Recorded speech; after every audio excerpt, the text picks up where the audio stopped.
Welcome back to LBG Reviews. Before we dive in, please be sure to like and subscribe.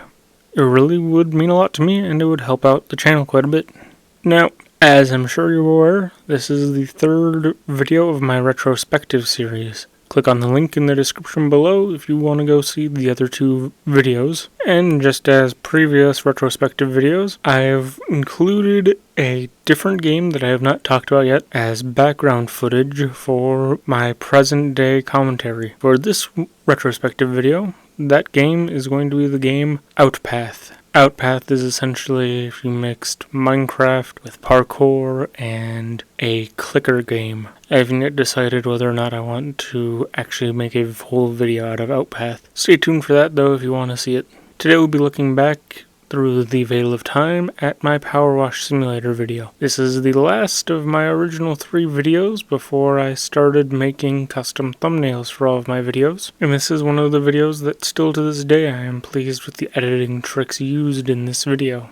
With that out of the way, let's dive into it.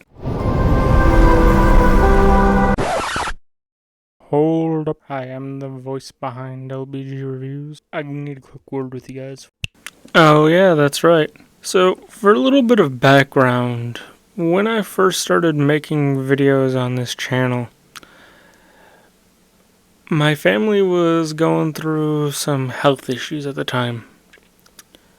My father had just had heart surgery, and so during the week of his surgery, even though now I try my best to keep to uploading a video a week, I still had that ambition back then, but on the week of my father's surgery, there was just so many thoughts and concerns running through my head that I just had to take the time to myself to just let those feelings pass.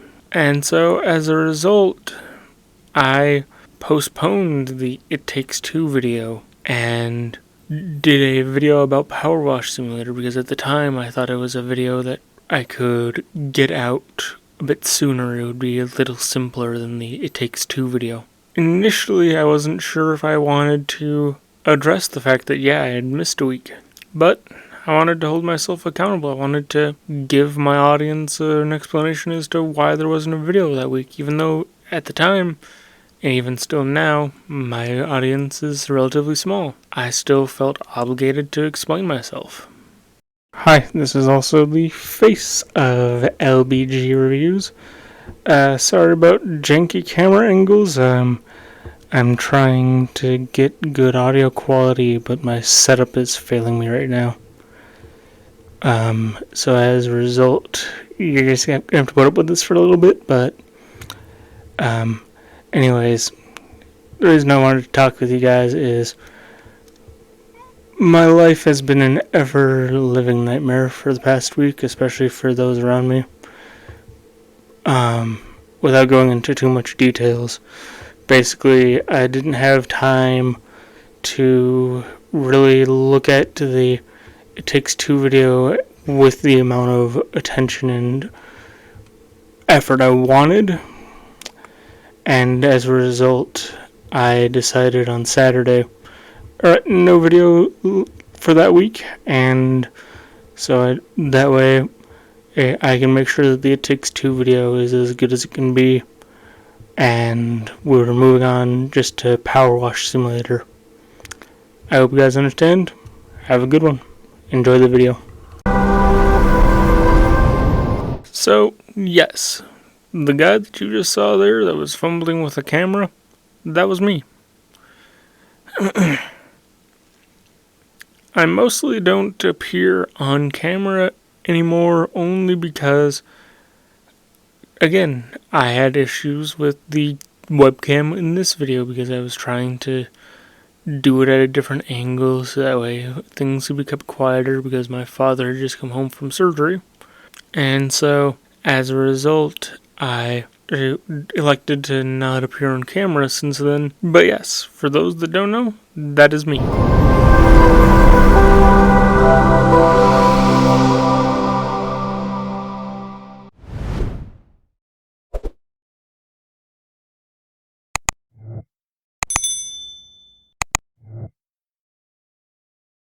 Welcome back to LBG Reviews. Please remember to like and subscribe if you enjoy the video. I hope you enjoy. Today's video is Powerwash Simulator, a game released by Future Lab Studios, initially in early access on 2019. It then got released fully out of early access in 2022. Now, Powerwash Simulator is a very relaxing game, simply about power washing various objects, buildings, vehicles. There isn't really much else to the game, but it still manages to make it really fun, really relaxing. Powerwash Simulator also really doesn't have a lot of accessibility options. In fact, it has none at all.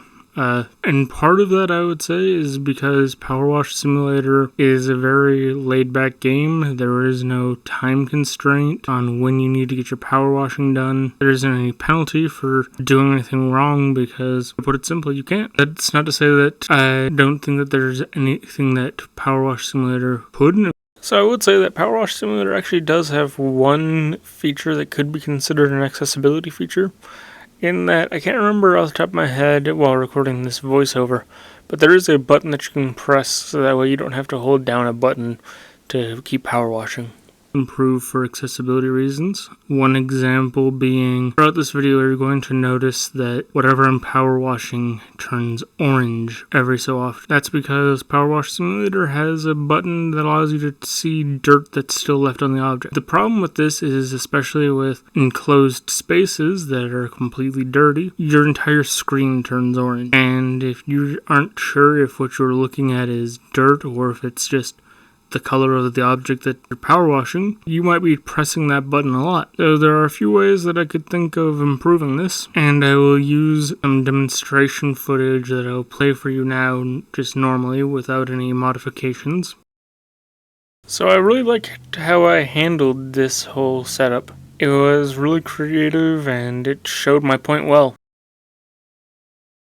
As you can see, it flashes orange. I can tell that there's dirt all over it. However, if I bring your attention to the upper left corner of the screen, the game also tracks how clean that object is and also what material that object is, which is because Powerwash Simulator. See, this right here is also what I was talking about with the Stardew Valley video. With the Powerwash Simulator video, I realized a few more things I could do with the video editing side of things. Because for context, for those who don't know, you may notice that my videos aren't as well edited as many other YouTubers. That's partially because I use DaVinci Resolve for my editing. And so because of that, it doesn't have a lot of other features that I have learned to grow accustomed to with working with, like, say, Adobe or other editing softwares, but this was the one that was the easiest to use for free without having a watermark or without having to pay a subscription to remove a watermark. That also brings me on to another point. You might be wondering, wait, LBG, why do you use DaVinci Resolve? Why not use like Premiere Pro or other editing softwares other than DaVinci Resolve? Well, the reason being, I don't work, so I don't have an income to pay for a subscription for an editing software. And so basically, for the time being, for the videos I'm making, DaVinci Resolve is working out wonderfully. For some things, I have to get a little creative to make them work, but I've gotten around a lot of the issues I've encountered. It has various chemicals that you can use to speed up cleaning various materials. So my thought is, alright, these materials are already tracked so the chemicals can work properly. What if we also track the materials and have each material be a different color for showing dirt? I'm going to use chroma keying, or as it's more commonly known, green screening, to change the color of this orange to other colors as I speak here. So I would think that, like, say, maybe when I think of metal, my first thought would be blue. And when I think of wood, one of my first thoughts obviously is brown. However, on a more vibrant, brighter color to use, I would go for maybe like a lime green. And then plastic, my first thought, like a cyan, or maybe even to differentiate it even further from everything else, maybe even like a purple. For like stone, my first thought would obviously be gray, but maybe stone. I was so proud of that transition back in the day. Like, even now, that still looks so clean. Like, Yeah, there are parts within the various objects that turned orange that, because of the way that Power Wash Simulator works, they didn't change with it. But that looks so clean, dude. Could be bright yellow. Then there are materials that are just labeled as multi-purpose. Those materials I would leave as the standard orange. To further this, there's a list of every object that needs to be cleaned that you can scroll through when you pause the game. The game also allows you to select one of these items and have that item flash white. So like if there's multiple pillars on a building, you can see what pillars you haven't cleaned yet in case like there's one that just has a little bit of dirt hiding away on it somewhere. That's nice, and that's really good to help you find what you're missing so you can get the job done. But at the same time though, that flashing stops when you show dirt or when you start power washing. I wish that like say when you select those objects and you show dirt specifically only on those objects, because that way you're targeting that specific object, so you only want to see dirt on that object. Beyond that, there isn't honestly much else that I could think about to change for Power Wash Simulator. The game is very relaxing, very laid back, and there is an in-game shop to allow you to buy upgrades with the money that you get from completing jobs, as well as cosmetic items. But apart from that, like, Power Wash Simulator is a very simple game, and it's very relaxing. I have no idea how long this video will end up being. However, if by the time that I am done talking here it is not over 10 minutes, please enjoy this footage of me cleaning for the next little while. If you want to skip that and skip straight to the outro of the video, that's fine. Here's the timestamp on screen.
Thanks for tuning in, guys. Like I mentioned in the opening of the video, I wish I could have gotten out the It Takes Two video sooner, and I wish that I could have gotten it out to you guys last week, but ultimately I just couldn't. That video needs more time than I could have given it with what was happening last week. Be sure to like and subscribe, as always. Tune in next week when we review Hollow Knight, a game that I haven't even beaten, but a game that I really love the art style of. I love the overall charm of it, and I think adds an interesting discussion to accessibility in video games based off of challenge and mystery versus a need to be able to appeal to others.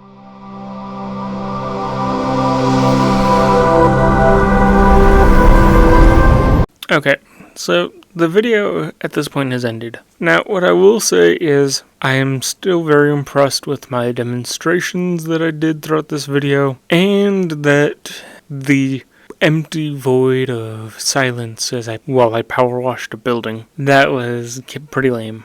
But so anyways, that's all I've got to say about this retrospective video. Honestly, a simpler one to talk about compared to the Stardew Valley video. This was the start of major improvements to how I edit my videos. And honestly, I'm looking forward to talking about the Hollow Knight video next month, because that was the first one where I started using music in my videos. With all that out of the way, see you guys next week when we talk about West of Loathing on Nintendo Switch. I can see what many people that have viewed my content have been searching for on YouTube, and I see that there's a decent amount of you searching for a West of Loathing review, so figure I'll pander to you a little bit and do a video on that game.